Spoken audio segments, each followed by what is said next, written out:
दुनिया में नारियों का हमेशा सम्मान कीजिए, बेटियों का सम्मान कीजिए हमेशा। जो भी आप लोग हैं, नारियों का सम्मान क्यों जरूरी है, एक प्रसंग के माध्यम से आप सुनने का कोशिश कीजिएगा और हम समझते हैं कि अच्छा आप लोगों को लगेगा। आप याद कीजिए रामायण की वो बातें जो शायद आप जानते हैं लेकिन गौर नहीं किए होंगे। हम इस बात को आपके बीच में लाना चाह रहे हैं जिससे आपको सुनने की अगर शक्ति है तो मैं इस बात को रखना चाहूंगा। सीधा बैठ जाइए पहले। देखिए, एक बात आपको याद होगा कि जब रावण भेष बदल करके सीता को हर करके ले जा रहा था, सीता को हर करके ले जा रहा था कौन? रावण।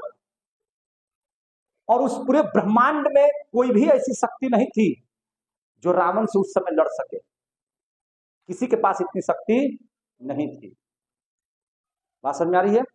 किसी के पास इतनी शक्ति नहीं थी जो रावण से लड़ सके। लेकिन उस समय भी एक पक्षी था जिसका नाम जटायु था, याद है? और जटायु ने रावण को रोकने का ही प्रयास नहीं किया, बल्कि अगर जटायु को सच मायने में अगर पता होता कि रावण अमृत जो है से अपने नाभि में रहता तो नाभि फाड़ करके रख देते उस समय जटायु। लेकिन जटायु भी कम ताकतवर नहीं थे।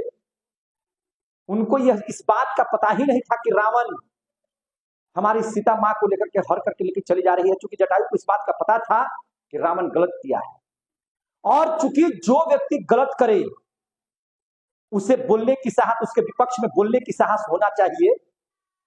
और ऐसा काम किसने किया? जटायु ने किया। जटायु ने काफी हद तक लड़ाई लड़ी और मरते दम तक लड़ाई लड़ी, और इतनी लड़ाई लड़ी कि मैं आपको बता दूं कि रावण ही एक ऐसा व्यक्ति था जो जटायु के प्रहार को सह पाया था।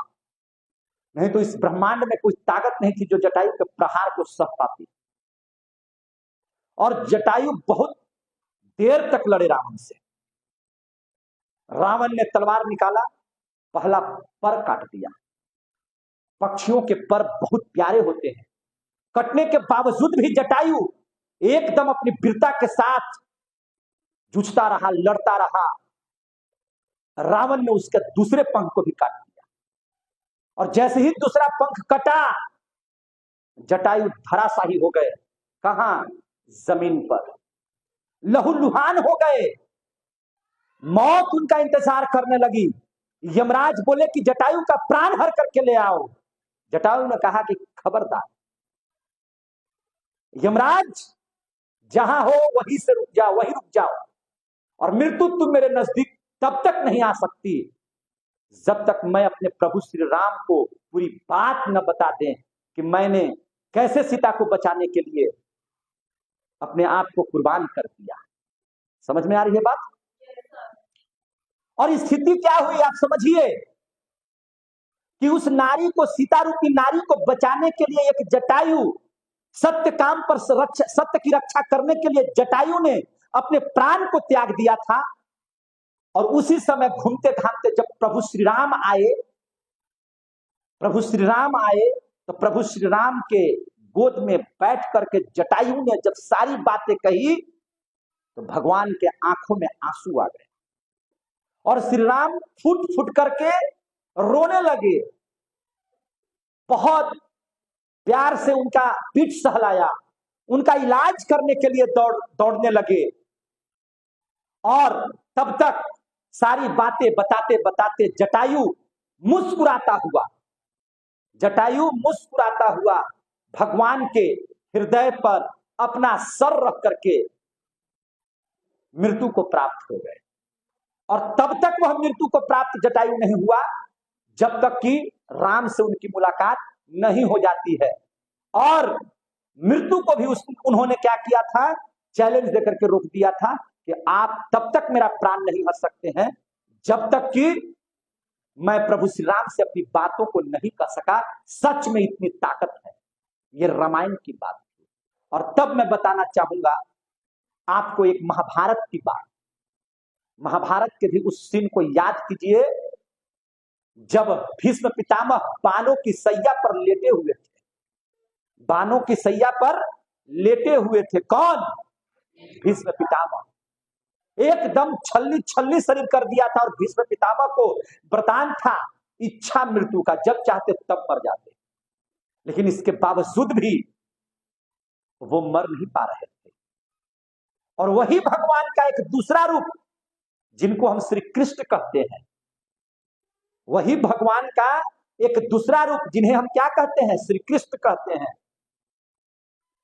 वही भीष्म पितामह के पास खड़े होकर के मुस्कुराते हैं, और यहां भीष्म पितामह के आंखों से आंसू चलता रहता है। एक तरफ भगवान रोते हैं जटायु के मौत के लिए, एक तरफ कृष्ण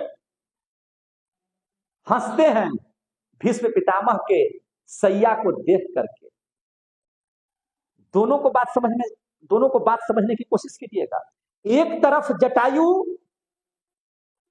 जिसको इच्छा मृत्यु का वरदान नहीं था, इसके बावजूद भी मृत्यु को जब उन्होंने ललकार दिया, जब उनको डरा दिया, तो मृत्यु भी उनका प्राण हर करके नहीं ले जा सकती,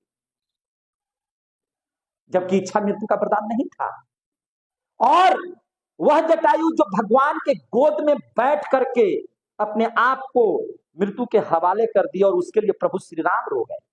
और दूसरी तरफ इच्छा मृत्यु का वरदान प्राप्त था भीष्म पितामह को, इसके बावजूद भी बाण की सैया पर रहे, लेकिन इनको मृत्यु नहीं आ पा रहा था, और भगवान श्री कृष्ण हंस रहे थे। अंतर क्या था?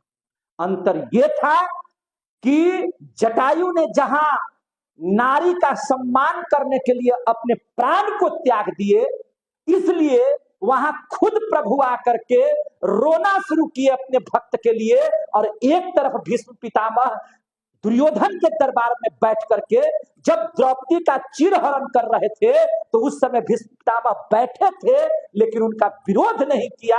इसके लिए मरते हुए भी भगवान वहां पर हंस रहे थे। तो नारियों के सम्मान करने वाले को प्रभु अपनी गोद में रख करके उसके लिए रोते हैं, और नारियों का अपमान करने वालों के लिए भीष्म पितामह की तरह श्री कृष्ण भगवान हंसते हुए नजर आते हैं। इसलिए हमेशा नारियों का सम्मान कीजिए।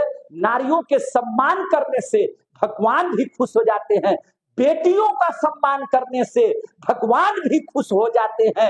इसलिए भारत के लोगों, अपने नारियों का, अपने बेटियों का हमेशा सम्मान कीजिए, ताकि आप जटायु की तरह भी मौत को डरा सकें, और मौत भी जटायु के तरह आपको लेकर के न जा पाए और थथम जाए, है कि नहीं? और नहीं तो इच्छा मृत्यु का वरदान पाने के बावजूद भी आप मर नहीं पाओगे। कहां हो? इसलिए नारियों का सम्मान करना सीखो, नारियों को प्रणाम करना सीखो, भारत की नई शक्ति को सीखो, क्योंकि अब नई शक्ति के तौर पर बेटियां तैयार हो चुकी हैं। बहुत बहुत धन्यवाद।